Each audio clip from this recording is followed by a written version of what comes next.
Remember, people, this is what the human race has become. This is the level of barbarism that I get to live with. Well, looks like on some places on the internet, um, people delete their comments when they feel that they are in the wrong. So, yeah, I guess I need to find someone else to argue with. This actually has like some interesting ramifications on like mob mentality because I think people like to have like these not circle jerk, but like just these echo chambers within the communities so that they can like validate each other's whether it's superstition or religion or well that's the same thing, but um you know just give each other validation. And so but as soon as you like basically the discussion that was at the start of this video was there was a journalist who was basically for the Syrian democracy and against quote regime change, i.e., U.S. invading Syria for oil, and so the people tended to be um, anti-war. So So now, yeah, that was Not only the I guess he felt a lot of peer pressure, but like if it was a Twitter feed full of Trump supporters, then of course you bing, would have a different right? reaction. Like here, I can say the exact same thing and people will call me Alex Jones, right? Here, I'll say the exact same thing and people will call me Alex Jones. So yeah, that's like a horrible thing to be called. All right, that's all for today. Hopefully, we can stop toppling foreign democratically elected governments and stop sending arms to Al Qaeda. Can't demonetize this anymore. Apparently, if you mention any terrorist group or any religion affiliated with, or any beliefs affiliated with atheism, then you can't monetize this video. And this guy, well, these two guys. Okay, this is probably my second. No, okay, this is my favorite YouTuber, and this is probably like the most principled man like that I have ever heard of. Um, yeah, Jimmy Dore and Kyle Kalinske, really good guys. There's like other people like um, Sane Progressive and who's that person from um, I forget the name of her. What is it? Anyways, the Boiling Frog Post had that one reporter. She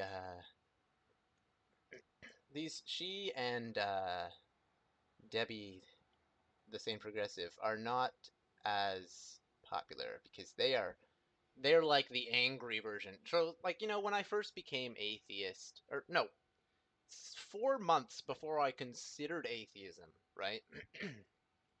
I I got excommunicated basically from my religious group and ostracized by my love interest because you're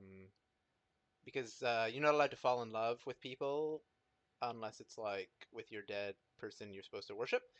In that group, that was the Sri Chinmoy group, and it was basically Hinduism. And what was my point? So for questioning self contradictions in the philosophy, like I was confused, right? Because self contradictions, I don't want self contradictions in my. I thought there was like a resolution. I thought there was like a reason for these contradictions. Something maybe I wasn't understanding something, so I'd inquire. And my religious authority was basically like basically telling me how I'm like such an angry person, and someone else who got kicked out was like, oh, such an angry person, and like what? No, we're we're trying to resolve these questions because it's affecting our spirituality.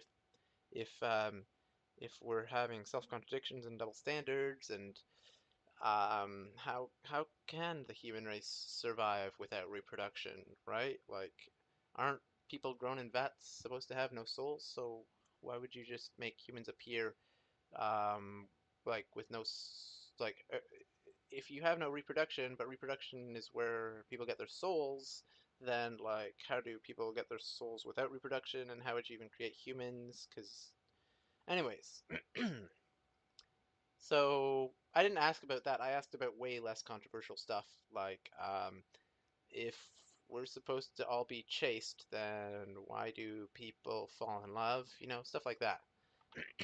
And yeah, like why is love bad if reproduction is necessary for human survival? Stuff like that, right? And so I asked this and was basically told like, "Oh, I hate religion. I hate the group. I'm like so hateful and like yeah." And this person like basically bullied me and told me like I was like in my mind was infected by a weed and don't listen to my thoughts and I should crush my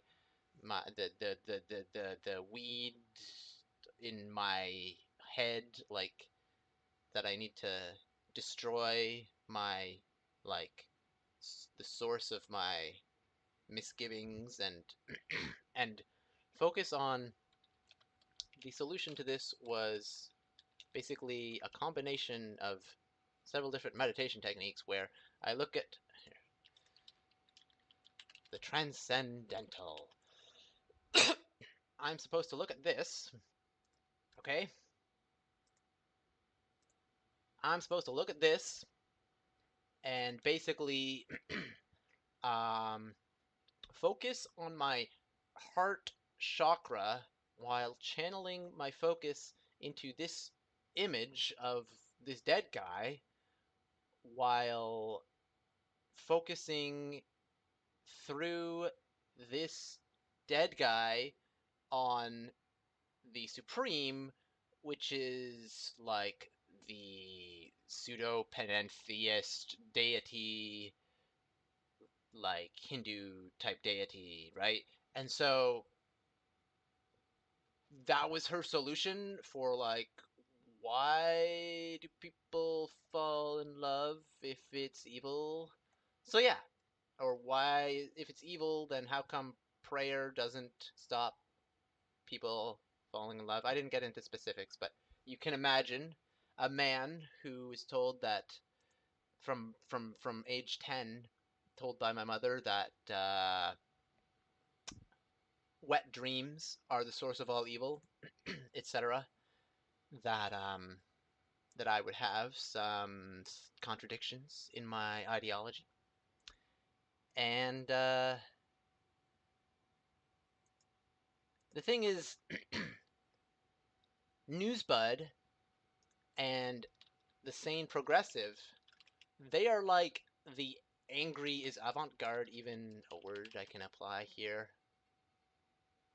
Yeah, they're the avant-garde of like political activists, whereas like someone just asking about like self contradictions, those are just activists, regular progressives who want like to protect human rights, maybe like Jimmy Dore and Kyle Kalinske, like cool guys like that.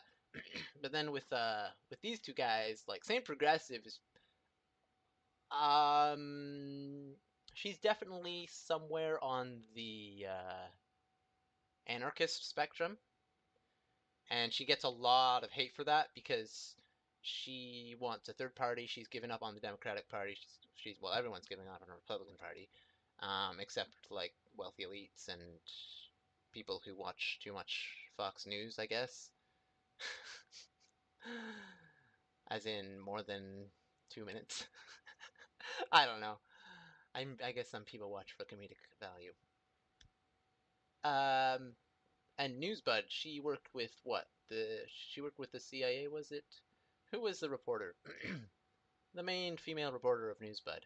Um, she was like really annoyed because basically in her job for U.S. intelligence, what she had to do was analyze like this criminal, but the criminal was in the government, so the report got shut down, and there was like apparently like drugs and was there like human trafficking? I think there was, yeah, I think there was some human trafficking, and so she had like access to all of the evidence of this, and but the investigation got shut down by the White House, or yeah, I think by the White House, or well, by some authorities in the intelligence community maybe, and then she wasn't allowed to speak. She was the most censored person in the U.S., so she became a journalist. Oh, Sibel Edmonds, that's her name. Yeah. So maybe not as much as Debbie, but Sibel's certainly. Um, if there was a spectrum from like um, fanatical, like nationalist to like, if there was like nationalist to anarchist, she would not be on the nationalist side of the spectrum because she was shafted by basically she went to every single person you can go to get some answers to this crime ring, and she was shafted all the way, and she was basically forced to shut up for like almost a decade.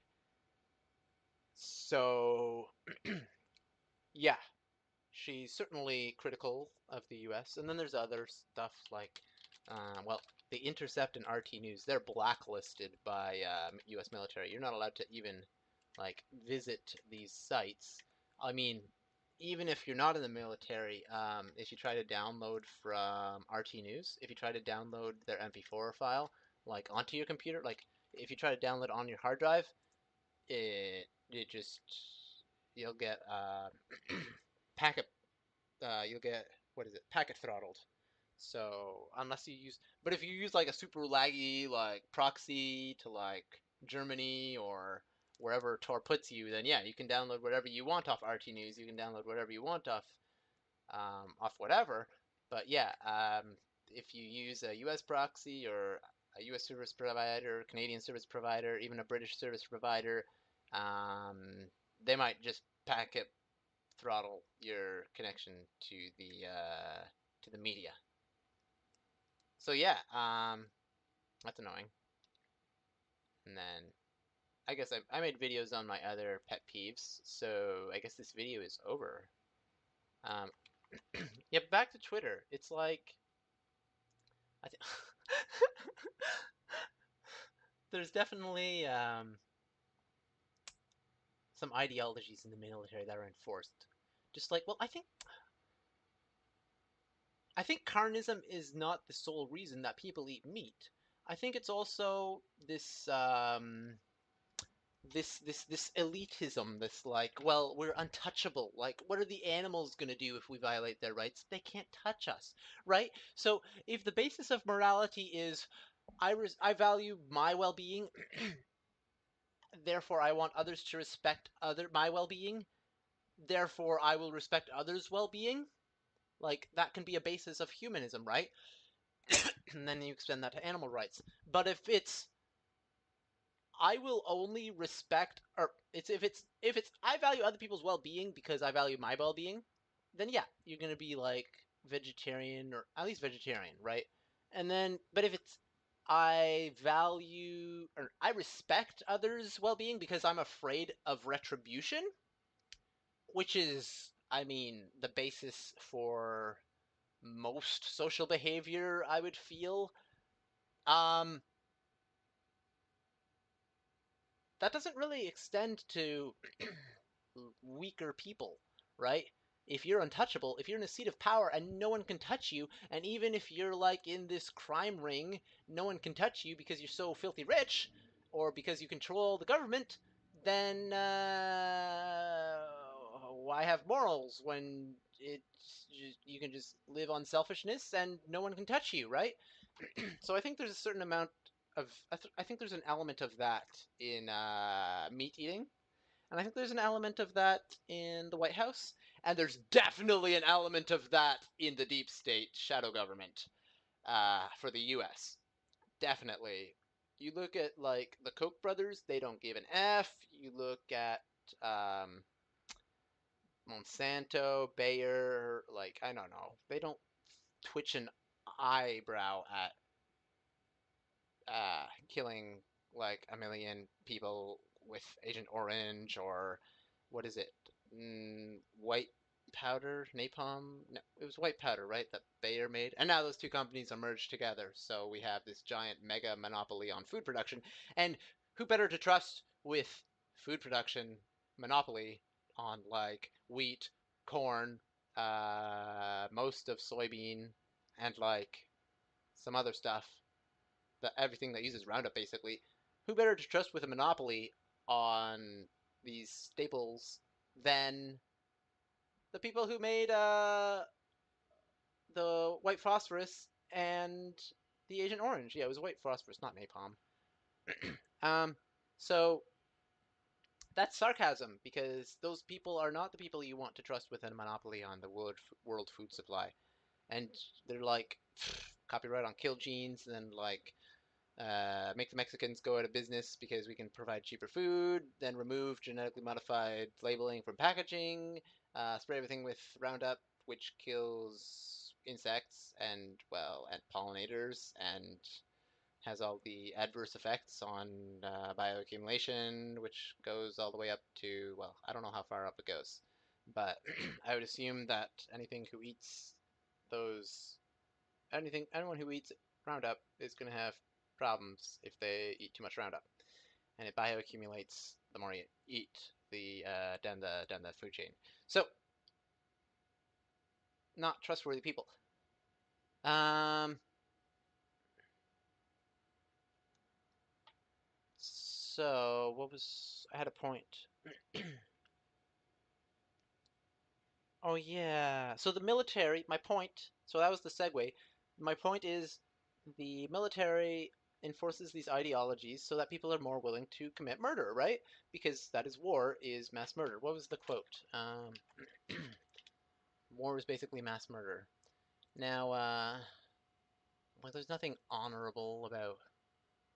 Oh well, I won't bash on veterans, but I will certainly bash on people who are currently in the military.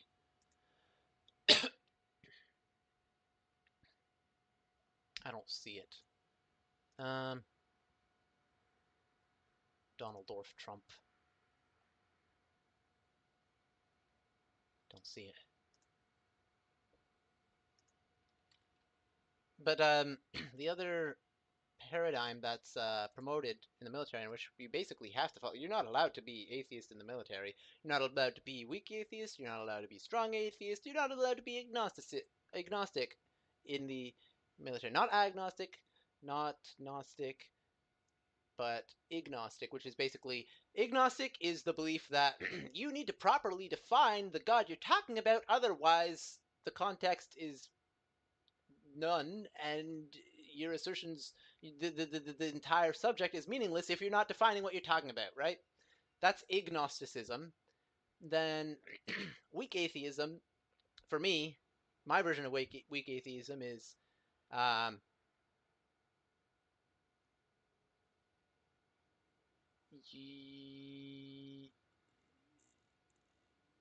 weak atheism is basically like being agnostic, like one way or the other, but you're like there's this deism aspect. I'm like deist weak atheist in many regards. So, for example, for a panentheist god, I will be like, sure, but that is irrelevant, right? So with deism, you're like, yeah, there might have been a god, there might have been a creator of like the universe, simulation theory, for example, simulation hypothesis, sorry, And there might have been, yeah, there certainly might be deities, but if you're going to have a deity which you define as benevolent, then no, strong atheist towards that, because obviously um, we should not be worshiping, or well-being has value, and therefore a god which endorses slavery, rape, disease, aging, murder, all of these easily preventable disasters, like all these forms. Look at all the forms of death we have that are so preventable. Um, and aging is preventable. We just don't have the technology for it to edit genes or to transfer our consciousness into digital minds. So we don't have the technology to prevent aging, but it's certainly preventable because um, we know how life is made. We know how we're learning how consciousness operates, how intelligence operates, and so we just need to simulate that and have a better hardware. Or we do the gene editing, fix the telomeres, but then you can't have backups of people's minds in case like someone falls off a cliff and shatters their brain, right? So you don't want to wound the brain. Now, this guy, there's so many nice uh, transhumanist novels, mangas, movies. Well, not so many nice movies. Only like Eve no Jiken, and that's it. But I guess Planet something had it. What was this one? Something of Paradise, Expelled from Paradise, I guess. Had nice themes, but I didn't really like how everybody's like, no, we don't want to be immortal. We are death supremacists, or was it aging supremacists? I'm just making up that term, but I do assert that because I value, of course, I value strong AI rights above animal rights and human rights because, by definition, strong AI are as intelligent or more intelligent cognitively than humans. So, of course, their life carries more meaning, more inherent value, I mean. And so, yeah, in the military, you have these paradigms of like worship God and just believe that death is fine and like everyone will die anyways. And these are not valid arguments because you can argue the same to justify anything with, oh, he's going to die anyways. The solution is to eliminate death through, no, not Grey Goo, through the technology to keep people alive. Whether, well, alive not being important, just conscious and like with functioning bodies, functioning brains at least, right? Because our definitions of alive do not include um, androids, right? You look at an android and you say it's not alive, it's not breathing, it doesn't have a beating heart, so it's not alive. But by definition, a strong AI is as intelligent or more intelligent than a human.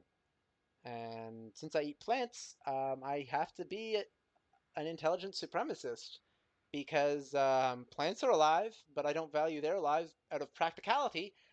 Therefore, I have to value things which are intelligent, whether it's an adult cow being smarter than a human baby or a Google computer being more intelligent than the average human. Um, if it's self-aware, its life has meaning. And if it is more self-aware, if it has higher cognitive abilities, if it has more consciousness, and I don't know what consciousness is, but if it has more consciousness, then it is more of a person and its life carries more weight, more weighted value, more.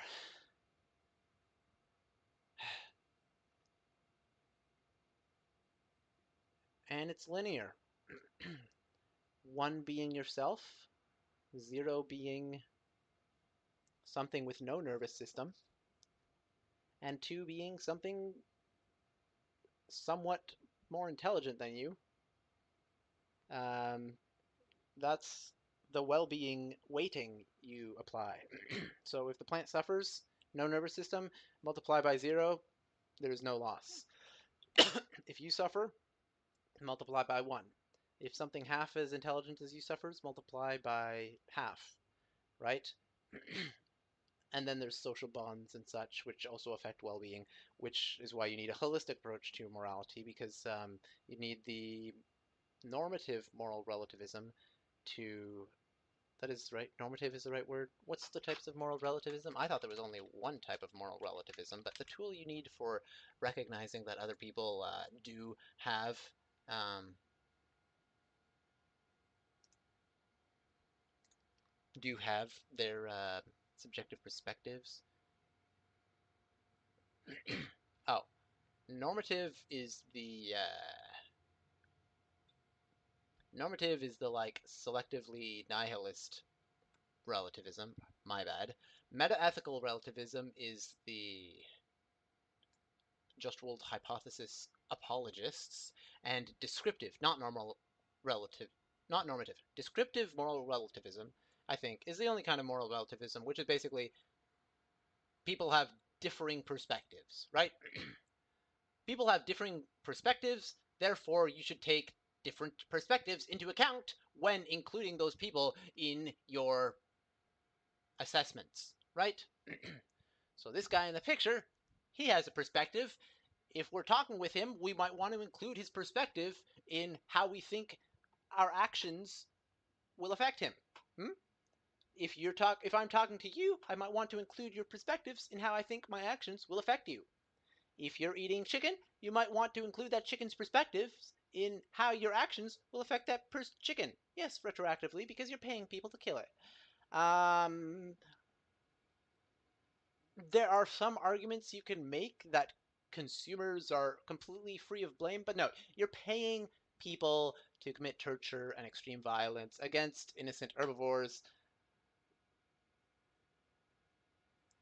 The most of the blame is on you, especially since we have predatory capitalism where people are forced to do labor if they want to survive. And I think luxury is a right that comes after some of Maslow's hierarchy of needs because people will do anything to survive based on instinct, right? So whether you believe in free will or not, if someone's starving, they will work in many cases.